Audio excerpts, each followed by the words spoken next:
Hey guys, hey guys, hey guys, hey guys. Hey guys, welcome back to the channel. I'm Tony. I'm Justin. And I'm Darren. And today we're gonna be swapping out my brake pads on my dirt jumper. On my bike, I only have one brake, so it really has to be good to get that stopping power.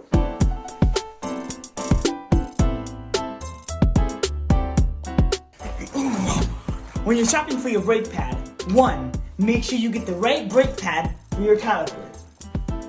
2. What kind of brake pad do you want to run? Do you want to run a metallic, a resin, or a hybrid in between? And 3. Make sure to check your brake pads often. If you wait too long, then you'll really have a problem, and that will ruin your rotors. Get ready to spend some money!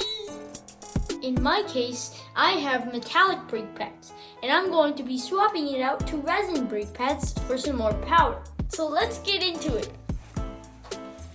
Wrench. So, fairly simple. Just come in here and start off by removing this pin. A lot of times you could just grab it by hand and pull it off. There it goes. If not, grab a needle nose. Make it easier. Make sure you save that because you will need it. And then we gotta get this hex screw out of here. I'm using, typically you use about a number 3 with this.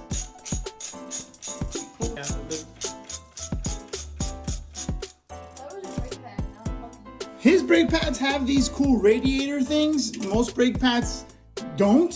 These are a little bit of an upgrade. They tend to help your brake rotor stay cooler because they allow more air into the brake pads. So here are the brake pads. As you can tell, they're not completely thrashed, but they're old and worn down. So we're gonna get some nice resin ones on there to give them some more stopping power. What are you doing with the tire lever? I'm gonna use the skinny, cheapy tire levers that I got in my Goodyear tube box. I'm gonna use it to press, show the pistons. See the pistons, they need to go back in.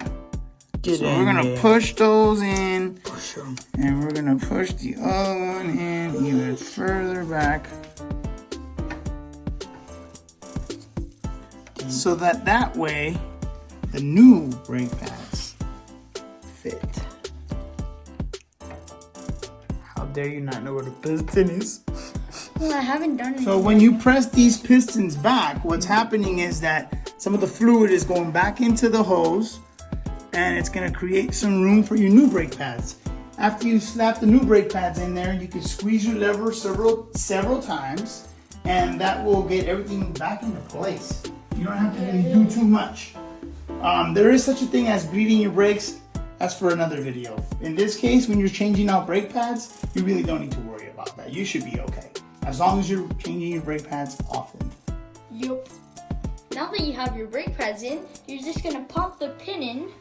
It's gonna go in like that, and you're just gonna easily use your ratchet and screw it. Get that out.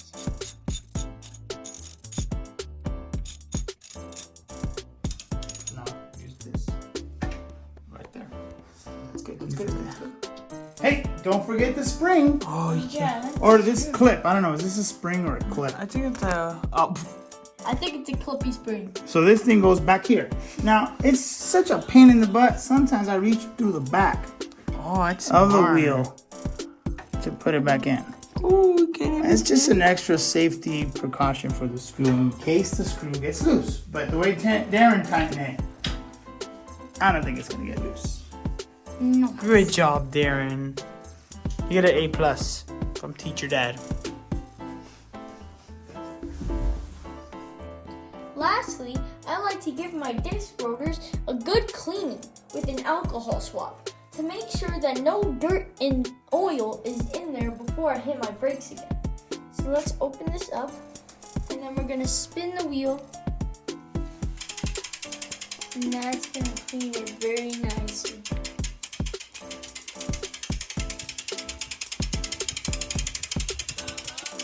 Okay, that's gonna get all the dirt and oil out of it. That's it, guys. That's how you change your brake pads out.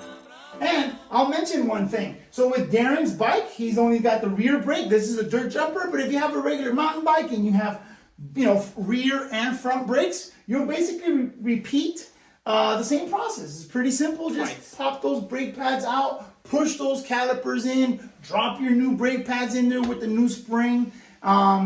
Make sure everything's nice and tight and you should be ready to roll. Another tip that I want to let you guys know about. I had a difficult time figuring out which brake pads went where. And the easiest thing that I found watching some videos was basically Shimano or SRAM brakes. They're either going to have 2-piston brake calipers or 4-piston brake calipers.